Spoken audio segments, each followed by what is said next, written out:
1 இருந்து 15 வரைக்கும் நம்ம வாசிக்கலாம்.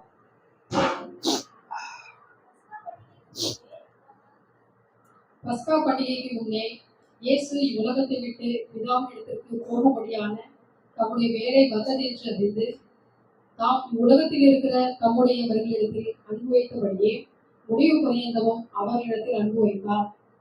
சீமோனின் குமாரனாகி யூதாஸ் காரியத்து அவரை காட்டிக் கொடுக்கும்படி பிசாசானவன் அவன் இருதயத்தை தூண்டின பின்பு அவர்கள் போஜனம் பண்ணி கொண்டிருக்கையில் தம்முடைய கையில் பிதா அவர் யாவற்றையும் ஒப்புக் கொடுத்தார் என்பதையும் தாம் தேவனிடத்திலிருந்து வந்ததையும் தேவனிடத்திற்கு போகிறதையும் பேச அறிந்து போஜனத்தை விட்டு எழுந்து வஸ்திரங்களை கழற்றி வைத்து ஒரு சீலையை எடுத்து அறையை கட்டிக்கொண்டு பின்பு பாத்திரத்தில் தண்ணீர் வார்த்து சீஷருடைய கால்களை கழுவவும் தாம் கட்டி கொண்டிருந்த சீலையினால் துடைக்கவும் தொடங்கினார். அவர் சீமோன் பேதுருவிடத்தில் வந்தபோது அவன் அவரை நோக்கி, ஆண்டவரே, நீர் என் கால்களை கழுவலாமா என்றான். இயேசு அவனுக்கு பிரதியுத்தரமாக, நான் செய்கிறது இன்னதென்று இப்பொழுது நீ அறியாய், இனிமேல் அறிவாய் என்றார். பேதுரு அவரை நோக்கி, நீர் ஒரு காலம் என் கால்களை கழுவப்படாது என்றார். இயேசு அவனுக்கு பிரதியுத்தரமாக, நான் உன்னை கழுவாவிட்டால் என்னிடத்தில் உனக்கு பங்கில்லை என்றார். அதற்கு சீமோன் பேதுரு, ஆண்டவரே, என் கால்களை மாத்திரமல்ல, என் கைகளையும் என் தலையையும் கூட கழுவ வேண்டும் என்றான். இயேசு அவரை நோக்கி, முழுகினவன் தன் கால்களை மாத்திரம் கழுவ வேண்டியதா இருக்கும், மற்றபடி அவன் முழுவதும் சுத்தமாய் இருக்கிறான். நீங்களும் சுத்தமாய் இருக்கிறீர்கள், ஆகிலும் எல்லாரும் அல்ல என்றார். தம்மை காட்டிக் கொடுக்கிறவனை அவர் அறிந்திருந்தபடினால், நீங்கள் எல்லாரும் சுத்தமுள்ளவர்கள் அல்ல என்றார். அவர்களுடைய கால்களை அவர் கழுவின பின்பு தம்முடைய வஸ்திரங்களை தரித்துக் கொண்டு திரும்ப உட்கார்ந்து அவர்களை நோக்கி, நான் உங்களுக்கு செய்ததை அறிந்திருக்கிறீர்களா? நீங்கள் என்னை போதவர் என்றும் ஆண்டவர் என்றும் சொல்லுகிறீர்கள். நீங்கள் சொல்லுகிறது சரியே, நான் அவர்தான். ஆண்டவரும் போதவருமாகிய நானே உங்கள் கால்களை கழுவினதுண்டானால் நீங்களும் ஒருவருடைய கால்களை ஒருவர் கழுவ கடவீர்கள். நான் உங்களுக்கு செய்தது போல நீங்களும் செய்யும்படி உங்களுக்கு மாதிரியை காண்பித்தேன். சத்தமா சொல்லமா? அல்லேலூயா. 3 காரியத்தை இங்க நம்ம பார்க்கிறோம். ஒன்று, தம்முடையவர்களிடத்தில் அன்பு வைத்தபடியே முடிவு பரியந்தமும் அவரிடத்தில் அன்பு வைத்தார். அல்லேலூயா. கவனிங்க, பஸ்கா பண்டிகைக்கு முன்னே இயேசு இவ்வுலகத்தை விட்டு பிதாவினிடத்துக்கு போகும்படியான தம்முடைய வேலை வந்ததென்று அறிந்து தாம் இவ்வுலகத்தில் இருக்கிற தம்முடையத்தில் அன்பு வைத்தபடியே முடிவு பரியந்தும் அவரிடத்தில் அன்பு வைத்தார். ஸ்தோத்திரம். உதாரணத்துக்கு, புதிதாய் திருமணமானவர்களுடைய காரியத்துல ஒப்பிட்டு பார்க்கும்போது கொஞ்சம் சரியா விளங்கும். திருமணமானவர்கள் கொஞ்சம் புரியும். திருமணம் ஆகாத இருக்கிறவர்களுக்கு அவங்க ஒரு உதாரணத்தை சொல்லணும்னாக்கா இன்னொரு உதாரணத்தை சொல்லலாம். இப்ப திருமணமானவங்க பார்த்தீங்கன்னு சொன்னா, புதிய திருமணமாகி புதுசா கணவன் மனைவியாக இணைக்கப்படுவர்கள் வாழ்க்கையில அவர்களுடைய அந்த அன்பு, அவர்களுக்குள்ளா இருக்கிற அந்த நெருக்கம், அது பேசுகிற அந்த வார்த்தை, அது எவ்வளவா இருக்குன்னு சொன்னா, அவ்வளோ ஒரு நெருக்கமா, அவ்வளோ ஒரு இணக்கமா இருக்கும். நாட்கள் கடக்க மாதங்களாக வருஷங்கள் ஆக ஆக என்ன ஆகுங்க, அந்த அன்பு குறைஞ்சி போயிடும். மனைவி சொல்லுவாங்க, என்ன முன்ன மாதிரி என்ன நேசிக்கலங்க, நீங்க என்ன முன்ன மாதிரி என்ன நேசிக்கல தெரியுமா. 2வது சொல்லுவாங்க, இன்னும் கொஞ்ச காலம் ஒரு குழந்தை பிறந்து வச்சிங்களேன், குழந்தை பிறந்து பாருங்க, நீங்க குழந்தைதான் அதிகமா கொஞ்சம் இன்னைக்கு கொஞ்சமே இல்லை, நீங்க என் அன்பு பூரா குழந்தைகிட்ட போயிடுச்சு. ஆனா இந்த விஷயத்துல கணவன்மா இருக்கு நான் சொல்லிக் கொடுக்குற ஒரு காரியம் என்ன தெரியுங்களா? உங்களுக்கு குழந்தை யாரு தான்?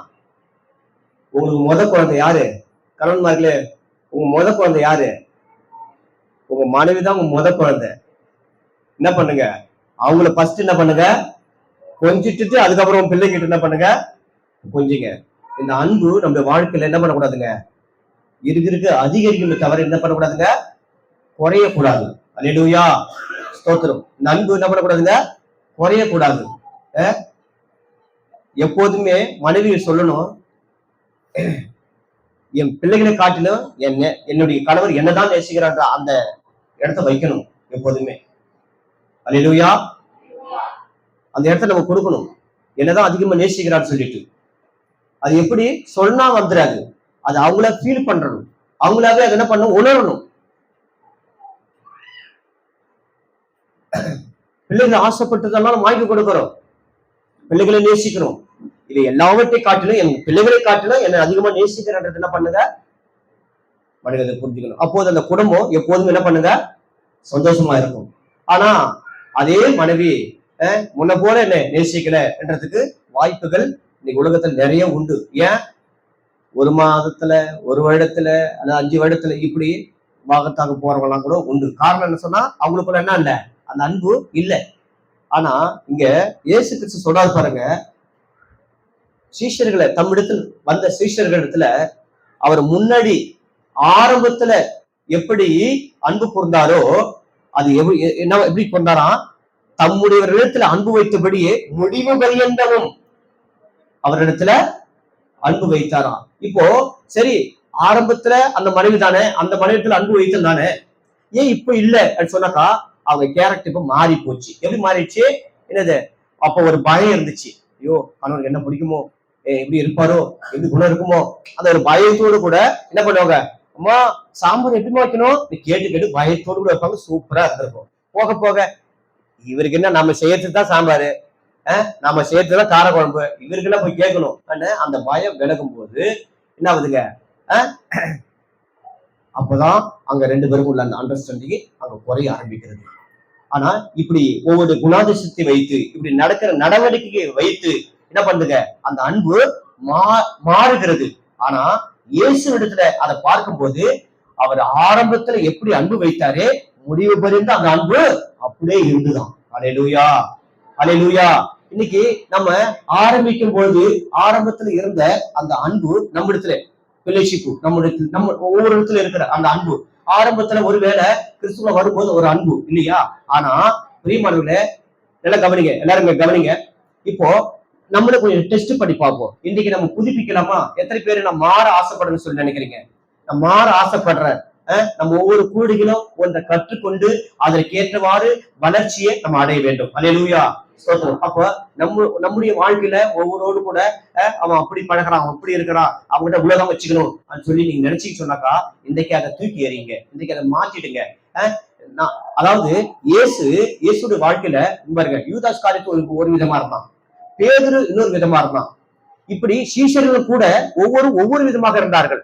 ஆனா எல்லா இடத்துலயுமே சமமாகவே ஆரம்பத்துல எப்படி அன்பு கொடுத்தாரோ முடிக்கிற வரைக்கும் நல்லா கவனிக்க போனா, யூதாஸ் காரியத்தை காட்டி கொடுக்க போறான்னு சொல்லி தெரிஞ்சிருந்து கூட அவனை அப்படியே அதே அன்புல குறையாம அன்பு கொடுத்தான். எத்தனை பேர் அப்படி சொல்றீங்க? அப்போ இன்னொருத்தருடைய பாட்டு நமக்கு தேவையில்லை. இன்னொருத்தர் அப்படி நடந்துக்கிறான், அது நமக்கு வேண்டாம். இன்னொருத்தர் இப்படி நம்ம கிட்ட பிகேவ் பண்றாங்க, அது நமக்கு வேண்டாம். நான் எப்படி இருக்கிறேன் அதுதான் நமக்கு. இயேசு அப்படிதான் வாழ்ந்தாரு. நான் எப்படி இருக்கிறேன், எல்லாருக்கும் எப்படி நான் ஆரம்பத்துல எல்லாருக்கும் அன்பு போடுறவனாக இருந்தேனோ, அது முடிவு பண்ணது என் அன்பு அதுல கொஞ்சம் கூட என்ன பண்ணாதுங்க, மாறவே மாறாது. அல்லேலூயா. என்ன இப்படி என்ன தூத்துறான், என்ன அவன் தப்பா பேசுறான், எனக்கு என்ன மதிக்க மாட்டான் அப்படின்னு சொல்லிட்டு அவன் பாட்டு எப்படி இருந்தாலும் இருக்கலாம். ஆனா என் பாட்டுல நான் செய்ய வேண்டியது தெரியுங்களா, நான் இயேசுவை பின்பற்றவில்லாம இருக்க வேண்டும். அல்லேலூயா. சொல்றோம், இயேசுவை மாதிரியாக பின்பற்ற சொன்னாக்கா நாம என்ன பண்ணுவோம், முடிவு, அந்த அன்பு முடிவு பரியந்தும். அல்லேலூயா. எத்தனை பேர் சொல்றீங்க? இயேசு தம்முடத்தில் அன்பு வைத்தபடியே முடிவு பரியந்து அவருக்கு என்ன பண்ணாராம், அன்பு வைத்தார். இந்த அன்பு மிக முக்கியம் பிரியமானவர்களே. இந்த அன்பை விட்டு களைவதற்கு நமக்கு அநேக சூழ்நிலைகள் அமையும், அநேக காரணங்கள் உண்டு அன்பு மாறுவதற்கு. நம்ம இடத்துல இருக்கிற அன்பு குறைக்கப்படுவதற்கு அநேக சூழ்நிலைகள் நம்மள வந்து சூழும், அநேக சோதனைகள் வரும், அநேக போராட்ட நெருக்கங்கள் வரும். ஆனாலும் நம்மிடத்துல இருக்கிற அந்த குணம், அந்த அன்பு என்கிற ஒரு விஷயம், அது முடிவு பறிந்து அதுல என்ன பண்ணக்கூடாது, துளி கூட கரப்பற்றவே கூடவே கூடாது. அல்லேலூயா, ஸ்தோத்திரம். அப்படி கரைப்பட்டு இருந்தா இன்னைக்கு என்ன பண்றோம்? அதை சுத்தப்படுத்துருவோம்.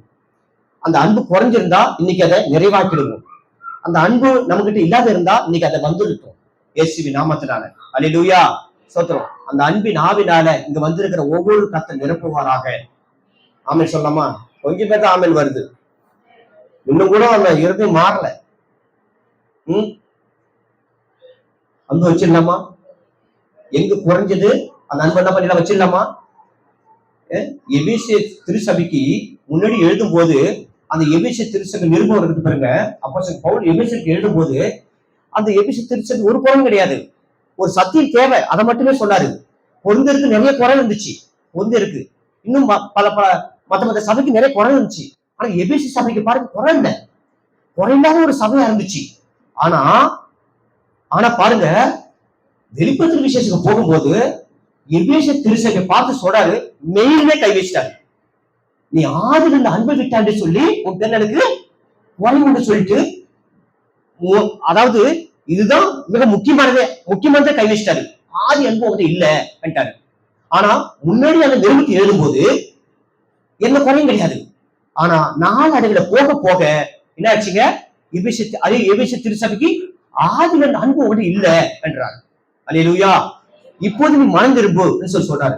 இயேசு கிறிஸ்து பாருங்க, தம்முடையவர்களிடத்தில் அன்பு வைத்தபடி முடிவு பெருந்து அவர்கள் என்ன பண்ணாராம்? அன்பு வைத்தார். எங்கேயுமே மிஸ்டேக் ஆகல. அவருடைய வாழ்க்கையில அன்பு என்கிற விஷயம் எங்கேயுமே குளறுபடி ஆகல, எங்கேயுமே குறையல, கொஞ்சம் கூட குறையல. இவன் என்ன காட்டி கொடுக்க போறான், இவன் என்ன மறுதளிக்க போறான், இவனை மீறி பிறகு எல்லாருமே விட்டுட்டு ஓட போறாங்க, எல்லாம் இயேசு கிறிஸ்துவுக்கு தெரியும். இருந்த போதிலும் அவர் என்ன பண்ணவே இல்லை? அன்புவ கொஞ்சம் கூட குறையல. அவர் அன்பு வைத்தபடியே முடிவு பெருந்து என்ன பண்ணாரா? அப்படியே அன்பு வைத்தாராம். ஒரு ஒரு உண்மையான ஒரு சம்பவம் நடந்தது. ஒரு கணவன் மனைவிக்குள்ளாக இருக்கிற ஒரு காரியம் என்னன்னு சொன்னாக்கா, எப்பயுமே அந்த புருஷன் அந்த மனைவி நேசித்ததே கிடையாதாம்.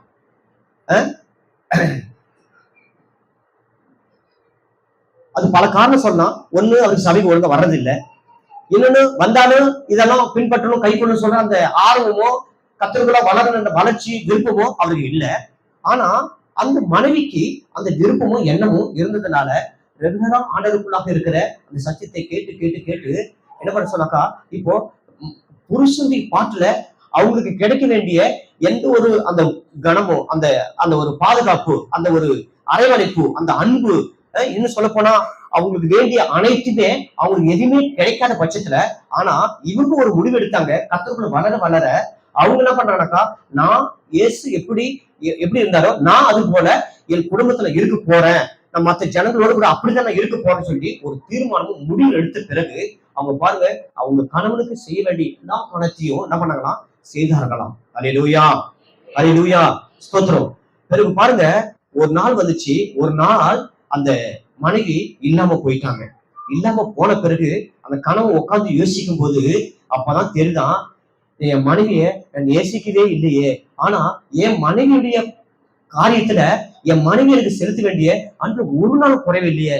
என் துணியை துவைக்கிற விஷயத்துல, எனக்கு எனக்கு என்ன உணவு பிடிக்கின்ற விஷயத்துல, எனக்கு எப்படி நேரத்துக்கு வேலைக்கு அனுப்ப வேண்டும் சொல்லிற விஷயத்துல, என்னை கவனிக்கிற விஷயத்துல, என்னை பராமரிக்கிற விஷயத்துல, இது நினைச்சு பார்த்தா ஒன்றுமே குறைவு இல்லையே. ஐயோ, இப்படிப்பட்ட அன்பு மகளை நான் இழந்துட்டேன்னு சொல்லிட்டு அவன் இல்லாத போதுதான் அது தெரிஞ்சுதான். அல்லேலூயா, அல்லேலூயா, ஸ்தோத்திரம். அறிவானுள்ள அப்போது அது உணர்ந்து பிரயோஜனம் இல்லை.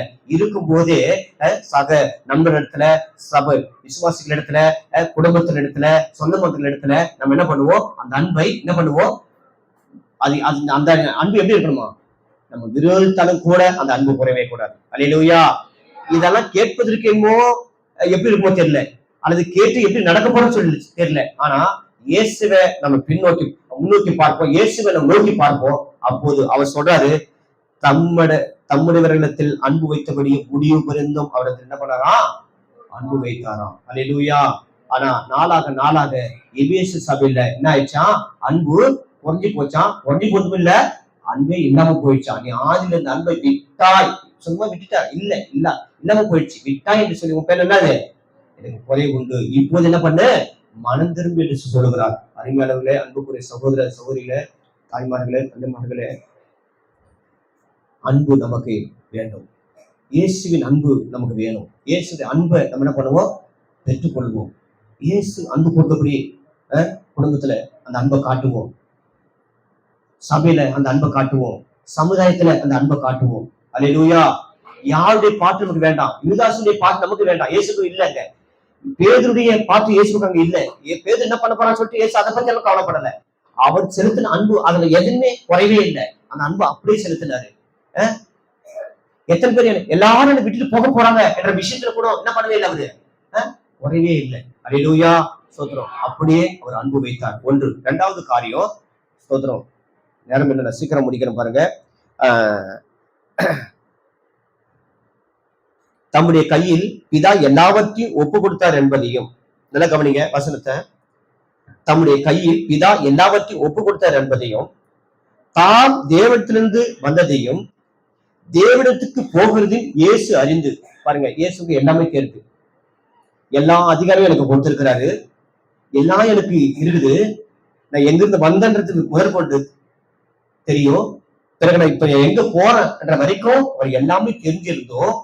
அப்ப நான் எப்படி இருக்கலாம், எனக்கு ஒரு அதிகாரம் என்ன, என்னுடைய பவர் என்ன, எல்லாம் இருந்தும் கூட அவர் என்ன பண்ணல, நான் எஜமானாக இருக்கணும், ஆளுகை செய்வரா இருக்கணும்னு சொல்லிட்டு இல்லவே இல்லைங்க. அவர் என்ன பண்றாராம், இதை அறிஞ்சு இதை தெரிஞ்சு இப்ப என்ன பண்ணுவோம், எனக்கு ஒரு அதிகாரம் என்ன இல்ல. நான் கடந்த நாட்கள் ஒரு செய்தியை நான் பார்க்கும்போது ஒரு அம்மா, அதாவது இந்த எலெக்ஷன்ல தாக்கல் பண்ணுவாங்கல்ல, நான் எம்எல்ஏவா நிக்க போறேன்னு சொல்லிட்டு முதலமைச்சர் யாரு, மு.க. ஸ்டாலின் போயிட்டு அந்த மனு கொடுக்குறாரு. அந்த அம்மா, அந்த அதிகாரி அம்மா, லேடிஸ் தான், அந்த அதிகாரி அம்மா கீழே உட்காந்துக்கிட்டு முதலமைச்சர் என்ன பண்றாரு, அந்த மனு கொடுக்குறாரு. அவங்க உட்காந்துபடியாக தான் அதை வாங்குறாங்க. அவருக்கு மட்டும் இல்ல, அனைத்து அமைச்சர்களுக்கும் சரி, அது யாராலும் சரி, அவங்களுக்குரிய அதிகாரம், அவங்களுடைய பவர், அவங்க உட்கார்ந்த இடத்துல அதை வாங்குறாங்க. ஆனா அவங்களுக்கு ஒரு அதிகாரம். ஆனா இயேசுக்கு எப்படிப்பட்ட அதிகாரம் இருந்துச்சுங்க, எல்லாவற்றையும் அவரே சிருஷ்டித்தார், எல்லாம் அவருடையது. ஆனா அறிஞ்சிருந்தும் கூட அவர் சொல்ற பாருங்க, போஜனத்தை விட்டு எல்லாம் சாப்பாட்டுக்கு ரெடியா எல்லாத்தையும் வச்சிருந்து இந்த சாப்பாடு சாப்பிடறதுக்கு முன்பாக அவர் எழுந்திருந்து என்ன பண்றாராம், போஜனத்தை விட்டு எழுந்து வஸ்திரங்களை கழட்டி வைத்து ஒரு சீலை எடுத்து அறையிலே கட்டி கொண்டு பின்பு பாத்திரத்தில் தண்ணீர் வார்த்து சீஷருடைய கால்களை கழுவவும் தாம் கட்டி கொண்டிருந்த சேலையினால் துடைக்கவும் தொடங்கினார். அல்லேலூயா, ஸ்தோத்திரம். பிரியமானவர்களே, நம்ம எப்படிப்பட்டவர்களாக இருக்கலாம், சபையில கலெக்டர் வரலாம், சபையில நீதிபதிகள் வரலாம், சபையில இன்ஸ்பெக்டர் வரலாம், சபையில நிறைய பதவியில் இருக்கிறவங்க, இந்த போலீஸ் அதிகாரத்துல டிஜி, ஐஜி, எஸ்ஐ சொல்லி இப்படி பல்வேறுபட்டவங்க இருக்கலாம். ஏன் சபையில ஆந்திராவில ஒரு முதலமைச்சர் விசுவாசி, தெரியுங்களா உங்களுக்கு?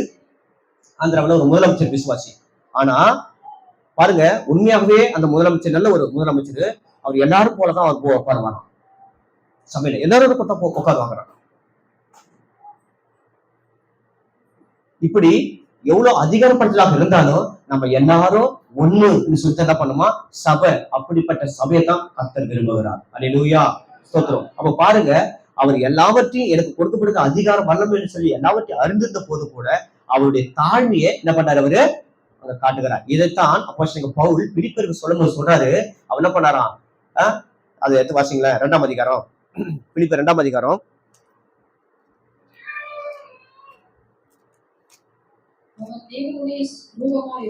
ஆமா, தேவனுக்கு சமமாய் இருப்பதை பொருளாக எண்ணாமல் தம்மை வெறுமையாக்கி அடிமையின் ரூபம் எடுத்து மனுஷ சாயலானார். அவர் மனுஷருமாய் காணப்பட்டு மரண பரியந்தம், அதாவது சிலுவையின் மரண பரியந்தமோ கீழ்ப்படிந்தவராகி தம்மை தாமே தாழ்த்தினார். அல்லேலூயா, அல்லேலூயா, ஸ்தோத்திரம். பாருங்க, ஆண்டவராகிய இயேசு கிறிஸ்துவின் தாழ்மை, தன்னை தாழ்த்துகிற ஒரு காரியம் இன்னைக்கு நமக்கு அது என்ன பண்றதுல அது வருவது கிடையாது. இன்னைக்கு கொஞ்ச நேரத்துக்கு முன்பாக கூட என் பையன் ஒரு ஒரு நிகழ்ச்சியை பார்த்துட்டு இருந்தான். என்னன்னு சொன்னாக்கா, அந்த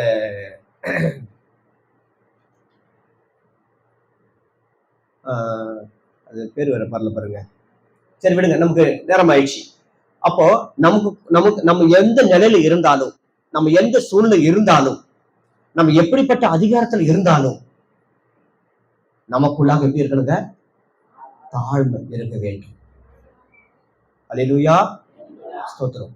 தாழ்மை நமக்கு வேணுங்க. ஒருவேளை நமக்கு வீடு இருக்கலாம், நல்ல வேலையில இருந்து நல்லா சம்பாதிக்கலாம், நல்ல லக்ஸரியா கூட வாழலாம். ஆனா ஒண்ணுமே இல்லாதவங்க இந்த சபையில இருக்கலாம். அவங்க கிட்ட போயிட்டு என்ன பண்ணும்? கை கொடுத்து எப்படி இருக்குன்னு சொல்லி விசாரிக்கலாம். இந்த தாழ்மை நமக்கு வேண்டும். ம்? இந்த அன்பு நமக்கு வேணும். இந்த தாழ்மை எல்லாருக்கும் வேணும். இயேசுக்கு இருந்த அந்த தாழ்மை.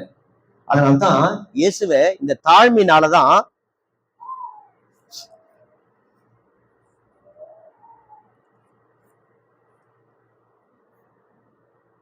இப்படி தாழ்த்தினார். ஆதலால், தாழ்த்தினபடினாலே, ஆதலால் தேவன் எல்லாவற்றுக்கும் மேலாக அவரை உயர்த்தி இயேசுவின் நாமத்தில் வானோர் பூதலத்தோர் பூமியின் கீழாடு முழங்காலியாகவும் முழங்கும்படிக்கு பிதாவாகிய தேவனுக்கு மகிமையாக இயேசு கிறிஸ்து கர்த்தரின் நாமங்கள் யாவும் அறிக்கப்படும் எல்லா நாமத்துக்கு மேல நாமத்தை அவருக்கு தந்திருந்தார். அல்லேலூயா, அல்லேலூயா, ஸ்தோத்திரம். அதுதான் அதை சொல்லிட்டு சொல்ல வராகும். ஆதலால் எனக்கு பிரியமானவர்களே, நீங்க எப்போதும் கீழ்ப்படுகிறபடியே, ஸ்தோத்திரம், அந்த தாழ்மை, அந்த கீழ்ப்படுகிற அந்த ஆவி, நான் உங்களுக்கு சமீபமாய் இருக்கும்பொழுது மாத்திரமல்ல, நான் தூரமாய் இருக்கிற இப்பொழுதும் அதிக பயத்தோடு நடுக்கத்தோடு உங்கள் ரட்சிப்பு நிறைவேற பிரயாசப்படுங்கள். அந்த தாழ்மை உள்ளோருக்கு கர்த்தர் என்ன பண்ணுகிறாரா? கிருபை அளிக்கிறார். அல்லேலூயா. நம்ம ரட்சிக்கப்பட்டது எதனால தான் ரட்சிக்கப்பட்டு இருக்கிறோம்? கிருபையினாலே, விசுவாசத்தை கொண்டு ரட்சிக்கப்பட்டீர்கள். இது உங்களால் உண்டானதல்ல, இது தேவனுடைய ஈவு. அப்ப இந்த தாழ்மை நமக்கு என்ன பண்ணுங்க? முடிவு பரிந்து இருக்க வேண்டும். அல்லேலூயா. இயேசுவுக்கு அன்பு முடிக்கிற வரைக்கும் இருந்துச்சு. இயேசுவுக்கு சிலுவையில் தொங்கி ஜீவனை விடுற வரைக்கும் அவருக்கு என்ன இருந்துச்சான்? தாழ்மை இருந்துச்சான். சிலுவின், அதாவது கீழ்ப்பண்டவராகிய, அதாவது அதை விலைக்கு சொல்ற சிலுவியின் மரண பரியந்தமும் கீழ்ப்பண்டவராகி. அவ பாருங்க, முடிவரைக்கும் அன்பு வைத்தார். சிலுவில தொங்கி மறிக்கிற முடிவரைக்கும் அவர் தன்னை தாழ்த்தினார்.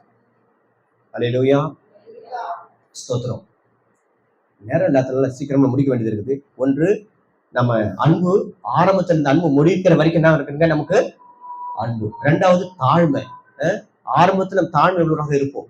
ஆரம்பத்துல விசுவாசிகள் பாத்தீங்கன்னு சொன்னாக்கா, ஆரம்பத்துல புதுசா வந்த விசுவாசிகள் தாழ்மையா இருப்போம். ஆனா போக போக கொஞ்சம் சத்தியத்தை அறிய என்ன பண்ணுவோம்? நமக்கு ஆமா ஒரு ஒரு ஒரு ஒரு காலம் வரைக்கும்னா வந்துகிட்டு போகும் இல்லையா? இப்ப பார்த்தா இவ்வளவுதான் வந்தானப்பா, இப்ப இவ்வளவு வந்தானப்பா, இவ்வளவு வளர்ந்தேன், இவ்வளவு வந்துட்டேன். இந்த வளர்ச்சி நின்றுடும். இந்த வளர்ச்சி நின்று தெரியுமாவும், இதுக்கப்புறம் வளராது. இதுக்கப்புறம் இப்படி ஆகும். இப்படி இவ்வளவு நாளா இப்படி வந்தது, இதுக்கப்புறம் என்ன ஆயிடும்? இப்படி போகும். அப்ப அந்த மாதிரி நம்ம என்ன பண்ணுங்க, கொழுப்பு ஒரு காலத்துல வளருவோம். அதுக்கப்புறம் என்ன பண்ணும்? கொழுப்பு வளர ஆரம்பிக்கும். எது வளர்ந்தாலும் நமக்குள்ளாக எப்படி இருக்கணுங்க? அந்த தாழ்மை இருக்க வேண்டும். அல்லேலூயா, ஸ்தோத்திரம். அந்த தாழ்மையில மட்டும் நமக்குள்ள என்ன பண்ணக்கூடாதுங்க? எந்த கொழுப்பு வந்தாலும் சரி, எது வந்தாலும் சரி, எல்லாம் சிலுவையில் என்ன பண்ணுங்க? அதை அறையணும். அல்லேலூயா, ஸ்தோத்திரம். மூன்றாவது காரியம் என்னன்னு சொன்னாக்கா, நான் உங்களுக்கு செய்தது போல நீங்களும் செய்யும்படி உங்களுக்கு மாதிரியை பின்வைத்து போனேன். அல்லேலூயா. மூன்றாவது, நம்முடைய சரீரத்தை அடக்கி ஆளுவது, நம்மை நாமே கீழ்ப்படுத்துவது, நம்முடைய ஆசை பாசங்களை, நம்முடைய சுயத்தை என்ன பண்ணத வெறுப்பது. இயேசு கிறிஸ்து தன்னுடைய சுயத்தை என்ன பண்ணாருங்க? சிலுவையில முற்றிலுமாக ஒப்பு கொடுத்தார். இப்போ நமக்கு சிலுவை பாடு நமக்கு இல்லை, ஆனா நமக்கு சுயம் சாகடிக்கிற ஒரு விஷயம் நமக்குள்ளாக என்ன பண்ண வேண்டியது, அது இருக்குது. சுயசாகனம். சுயசாகனம் ஒருத்தர் நம்மளை வந்து ஏதாவது ஒண்ணு சொல்லிட்டாங்கன்னு வச்சுங்களேன், நமக்கு ஏய் இல்லை என்ன அவங்க சொல்லிட்டாங்கன்னு சொல்லிட்டு எப்போது அது என்ன வந்து டிஸ்டர்ப் பண்ணுதோ அப்ப என் சுயம் என்ன பண்ணல, சாகல. பெரியமர்கள் நல்லா புரிஞ்சுங்க, நல்லா புரிஞ்சுங்க. எப்போ நான் டிஸ்டர்ப் ஆகிற ஒருத்தர் என்னை பத்தி சொல்லும் போது சுயன்னு இப்படி ஏறுது பார்த்தீங்களா, அப்ப நான் என்ன பண்ணல, சாகல.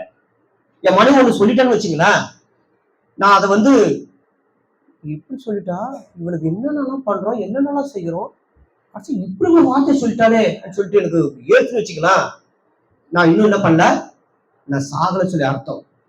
நல்லா கவனிங்க, நமக்கு வரலாம் வராதவே இருக்காது, வரும். ஆனா அப்போதே என்ன பண்ணிடுங்க, சரண் பண்ணிடணும். அல்லேலூயா. இல்ல இதுதான் சுயம் சொல்லி தெரிஞ்சுட்டு என்ன பண்ணுங்க, அப்போதே அதை சரண் பண்ண ஒப்பு கொடுக்கணும்.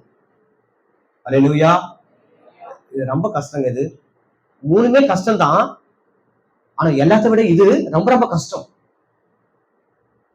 சொல்லுவாங்க, ஏய் எதை பண்ணலும் பரவாயில்ல, என்ன தொட்டு என்ன ஈவோ தொட்டாடா சொல்லுவாங்க. என்னால எப்படி விட முடியும்,